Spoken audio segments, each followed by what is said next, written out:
여러분들이 보셨을 때도 누가 진정한 대한민국의 국민인지, 누가 반국가 세력인지 이제 명백히 가려졌다라는 거죠. 반갑습니다. 부수의 품격을 담은 정치 해석 김영윤 TV입니다. 전 국민을 상대로 카카오톡에 대한 검열을 하겠다. 그러니까 내란 선동 관련된 뉴스를, 이렇게 민주당의 입장에서 가짜 뉴스를 퍼뜨리면 고발하겠다라는 방침을 두고 지금 헛발질이 계속되고 있는데요. 이것은 이재명의 조급 증가, 오만함이 반영된 것이 아닌가 싶습니다. 이것 때문에 더 빠르게 2030 청년들, 정치 무관여층들도 이 민주당의 행보는 빨갱이 행보구나라는 것을 빠르게 깨닫고 개몽이 일어나고 있는 것 같습니다. 그런데요, 레전드 찍었습니다. 대국민 카톡 검열을요, 음주 단속에 비유하면서, 음주 단속은 일상생활 검열인데 카톡 검열은 일상생활 검열 대상이 아니냐라고 되물었습니다. 이 박수현 더불어민주당 의원은요, 청와대 국민소통 수석을 지낸 사람이죠. 이 문재인 정부에서 부동산 정책 실패에 대해서도 2021년에 사과 아닌 사과, 엉뚱한 사과를 하더니 이번 카톡 검열에 민주당이 된통 당하고 있으니 또 사과 걷자는 사과를 하고 나타났는데요. 음주 단속과 비교하는 것은 공공의 질서를 명분으로 한 국가 개입을 정당화하려는 시도입니다. 이 두 조치 자체가 본질적으로 다르죠. 카톡 검열은 표현의 자유와 사생활 침해라는 헌법적, 초헌법적인 짓거리를 한 거고, 이 음주 단속은 그냥 진짜 더 이상 말이 안 나오는데요. 이재명이 그랬습니다. 지금 대한민국을 가장 불안하게 만드는 주범이 최상목 권한대행이다 라고. 아무리 머리가 삐뚤어지고 입이 삐뚤어지고 눈이 작아서 제대로 못 본다 라고 해도 말은 바로 해야죠. 지금 대한민국을 가장 불안하게 만드는 건 이재명 자신과 그리고 이재명 똥꼬에 줄선 민주당 의원들이 아닌가 싶은데요. 최악수를 두고 있는 건 윤석열 대통령 지지율이요, 곧 50% 돌파합니다. 지금 전라도 지지만을 받고 있는 전라도왕 이재명의 지지는 박스권에 갇혀 있는 상태. 그래서 정신 상태 또한 아프지 않은가 싶은데요. 전 국민 상대로 카톡을 검열하겠다. 이거 공감이 되십니까? 이거 이해 가능하십니까? 이해 가능하다라고 하면 본인의 이 이념에 대해서 한번 고민해 봐야 할 것 같습니다. 자, 대통령이 도피했다라는 말을 민주당의 소속 의원들이 심심찮게 하고 있죠. 뉴스에서 봤습니다. 사실관계와 완벽히 다른 가짜 뉴스인데도 본인들이 그런 말을 하면 괜찮은 거고, 남이 사실을 전달하면 이제 기분 상해죄죠. 그걸로 처벌한다라는 건 난센스다라는 거고, 국민들이 익히 알고 있기 때문에 이 민주당에 대한 어떤 방식의 처벌이라도 좀 해달라라는 식으로 국민들이 지금 한남동으로 모이고 있는 것이 아닌가 싶은데요. 전 미국 국방부 사이버 보안 정책 책임자 존 밀스 대령은요, 민주당이 부정선거를 자행한 탓에 192석을 차지했고 그 힘으로 국회를 통제하고 있다. 이제는 그 통제를 넘어서 초헌법적인 짓거리를 하고 있는 겁니다. 민주당의 정당 해산이 긴급한 조치로 필요해 보입니다. 영상 시작하겠습니다. 구독과 좋아요 버튼 꼭 눌러주시고요. 끝까지 시청 부탁드리겠습니다. 큰 힘이 되고 있습니다. 자, 더불어민주당 이재명이가 13일 날 여의도 국회에서 열린 최고위에 참석해가지고요. 카톡 가짜뉴스 검열 논란과 관련해서 카카오톡이 가짜뉴스의 성역이냐라고 이야기를 했습니다. 민주주의를 위해서도 대한민국의 민주공화국의 미래를 위해서도 이 가짜뉴스는 반드시 뿌리 뽑아야 한다. 시민들 겁박하고 있는 거죠. 해당 발언이 국민을 상대로 한 강요죄도 해당될 수 있고요. 협박죄도 해당될 수 있고요. 그리고 허위사실 유포에 따른 명예훼손도 성립이 가능하다라는 게 법조계 해석입니다. 윤석열 대통령은 종북좌파 간첩들을 상대로 계엄령을 선포했지만요. 민주당은 전 국민을 상대로 계엄령을 선포한 겁니다. 더불어민주당이 내란이라고 사기쳐가지고 탄핵 올려놓고 내란죄를 철회해서는 이 내란이 사라진 상황에서 내란 선전제가 어찌 성립이 되냐라는 거죠. 이 사람들아, 머리는 그냥 빠마하라고 있는 게 아닙니다. 좀 굴리라고 있는 거고요. 이 카톡 검열을 이야기했던 전용기 의원 같은 경우는 이 볼링공 굴리는 선수였죠. 이 공을 굴리지 말고 이 대가리를 굴리라는 말입니다. 자, 가짜뉴스를 얘기하다 보니 이재명이 하는 말이 12월 3일에 내란의 밤이 떠올랐다. 다행히 국민들의 도움으로 쿠데타는 실패했다. 아이고, 쿠데타랍니다. 최고 권력자가 비상계엄을 통치 행위의 수단으로 한 것을 쿠데타라고 이야기를 하는 것 자체가 모자랭입니다. 그러면서 또 다른 광주 5.18은 생겨나지 않았다. 언제 다시 이런 일이 또 벌어질 수 있는 일, 알 수 없는 일이다. 그날 내란 사태 당일날 어쩌면 극단적 상황을 각오하면서 과감하게 국회로 달려왔던 이유는 제가 어린 시절 광주 민주화 운동으로 억울하게 쓰러져 갔던 수없이 많은 사람들에 대한 죄책감 때문이었다. 이러면서 자기 이야기 쭉 합니다. 이제 가해 행위에 직접 참여하지는 않았지만 2차 가해를 수없이 가담했다. 그러니까 광주 민주화 운동으로 사망한 그 억울한 사람들을 제 입으로 광주 폭동이다라고 이제 뭐 죽어 마땅하다라고 비난하고 다녔다. 그 이유는 단순하다. 가짜뉴스에 속았다. 광주 5.18 민주화 운동 희생자들은 당시 폭도로 북한군과 연계한 폭도로 몰렸지 않았느냐.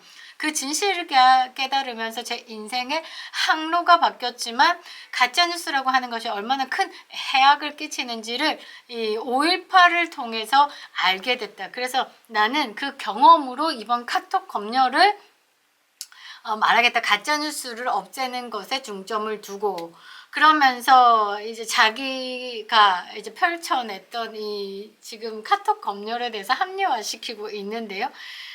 진짜 이 민주당, 이재명의 민주당은 책임 안 지고 뻔뻔하게 가짜뉴스 퍼뜨리고 있죠. 눈 슬 풀려서 김어준이 국회에 나와가지고 한동훈 암살조가 있었느니 미군을 몇 명 죽인다느니 아이고 골 때리는 짓은 지들이 다 하면서 책임 안 지고 있죠.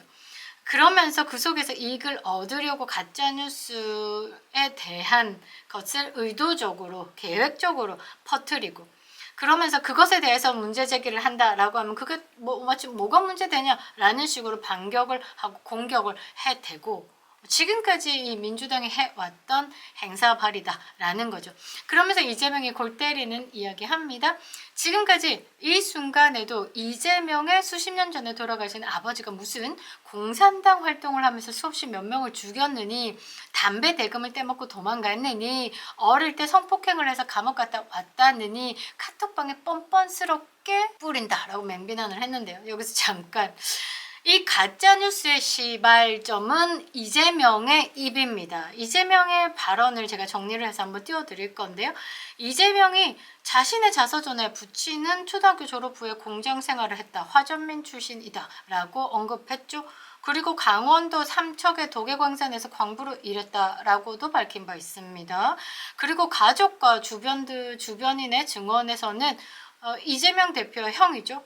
이재선 씨는 부친이 전문대학을 졸업하고 동네에 일을 맡았다라고도 증언했고요. 동생 이재문은 부친이 경찰 공무원 출신이었다라고 주장을 하고요. 또 어떤 때는 부친이 공군 하사관 출신이었다라는 언급도 있습니다. 또 다른 쪽에서는요. 부친이 대학 공부를 했으며 교사로 재직한 적이 있다라고 주장을 했는데 또 시간이 또 지나자마자 부친이 도박 중독자였다라는 언급도 했고 다른 자리에서는 평생 성실하게 살아왔다라고 이재명의 입으로 표현하기도 했습니다. 이처럼 이재명의 아버지의 직업과 학력에 대해서 다양한 주장과 증언이 존재하는 이유는 이재명이 그때그때마다 그 상황에 따라 말을 하는 그 장소에 따라 호응을 얻기 위해서 각기 다른 말들을 해왔기 때문이죠. 그러면서 가짜뉴스에 속아서 잘못된 판단들을 하는 사람들도 피해자가 아닌가라고 이야기를 하고 있습니다. 이런 사람이 이제 국가의 지도자가 된다라는 건 그 국가에 대한 부분이죠. 이재명이 또 말을 이어갑니다. 가짜뉴스는 민주주의의 적이라고. 가짜뉴스를 가장 잘 활용해왔던 민주를 달고 있는 이 더붉은 민주당이다라는 겁니다. 그러면서 무슨 수를 써서라도 반드시 뿌리를 뽑아야겠다. 민주당의 역량을 총동원해서 엄정하게 책임을 묻고 반드시 이 사회에서 퇴치하도록 하겠다라고 거듭 강조했습니다. 그러니까 니들 그 전라도 왕 이재명 쫙 동그랗게 뭉쳐가지고요. 이제 북한으로 쏙 가시면 대한민국은 해결됩니다. 정상화가 된다라는 거죠. 이 정도 되면요. 민주당 자체는 구제불능입니다. 전체주의 사고를 기본 바탕으로 입법 활동을 하고 있다라는 것은 상당한 민주주의의 위협 세력이다라는 겁니다. 정당 해산이 답이다라는 게 돌고 돌아서 나오게 되는데요. 대한민국 헌법 제8조 제4항에 따르면 정당의 목적이나 활동이 민주적 기본 질서에 위배될 경우 정부는 헌법재판소에 그 정당의 해산을 제소할 수 있다라고 했습니다. 이 같은 맥락에서 봤을 때 더불어민주당 보면요. 특정 활동이나 사건이 정당 해산 사유에 뚝 맞아 떨어집니다. 자, 2024년 7월 11일에 국회 국민동의 청원 홈페이지에 더불어민주당의 정당 해산 심판 청구 촉구 결의안에 대해서 5만 명 이상의 동의를 얻어서 국회 심사 요건을 충족했습니다. 그런데 이 정청래는 무시를 하고 있죠. 주요 주장이 그렇습니다. 이 자유민주적 기본 질서에 위배된다. 자유라는 용어를 삭제 시도했다. 그러니까 이 부분은 뭐냐면요. 2018년 교육부가 자유민주주의 헌법이 개정되지도 않았는데 이 2020년부터 적용될 중고등학교 역사교과서에 자유를 빼버렸습니다. 민주주의라는 용어를 사용하겠다라고 바꿔서 논란이 있는데 저기 민주주의는 저기 민주당도 쓰고 있는 거고 북한도 민주당을 인민민주주의 이렇게 하면서 쓰고 있죠. 그래서 자유라는 게 꼭 들어가야지 대한민국과 맞아떨어진다라는 거죠. 2025년부터 중고교 역사교과서에 다시 자유민주주의 표현을 사용하기로 했습니다. 지난해 윤석열 대통령께서 딱 봤을 때 이거 뭐 지금이 위태로운 게 아니라 미래 세대가 정말 정신교육 자체가 위태롭다 생각해서 교육부에서 개정을 했습니다. 근데 문재인 정부가 이 자유를 삭제하고 민주주의 용어를 밀어붙인 것은 공산주의자들의 사기 수법에 가깝다라는 거죠. 그리고 토지 국유화도 주장을 했습니다. 추미애가 민주당 의원이죠. 2017년 당시에 사유재산과 시장 경제를 침해하는 토지 국유화를 주장했습니다. 화면에 한번 띄워드릴 건데요. 그래놓고서는 이제 와가지고는 그런 말 한 적 없소이다 하고 있는데 2017년 10월에 기자간담회에서 토지세를 높여주고 지주들이 땅을 팔도록 유도하고 국가가 사들이는 방향으로 가는 것이 바람직하다. 이거는 땡년들이 생각하는 사고방식이다 라고 밖에 볼 수 없죠. 그리고 이재명도 재벌 해체 외쳤습니다. 그리고 일 없이도 나눔의 세상을 만든다. 이거는 뭐 우리나라 어디에 유전이 터져가지고요. 이 대대손손 일어나지 않아도 기름으로 살아갈 수 있는 그 정도가 된다라고 하면 이 말에 호응을 하겠습니다. 그러나 대한민국 국토도 작지만 대한민국에서는 기본적으로 땅에서 자원이 나오지 않습니다. 무조건 대한민국은 무역으로 인해서 이제 경제를 발전시켜야 되는 거죠. 거기에 가장 큰 역할을 하고 있는 게 이제 삼성, 반도체 이런 건데 대한민국의 원전 산업.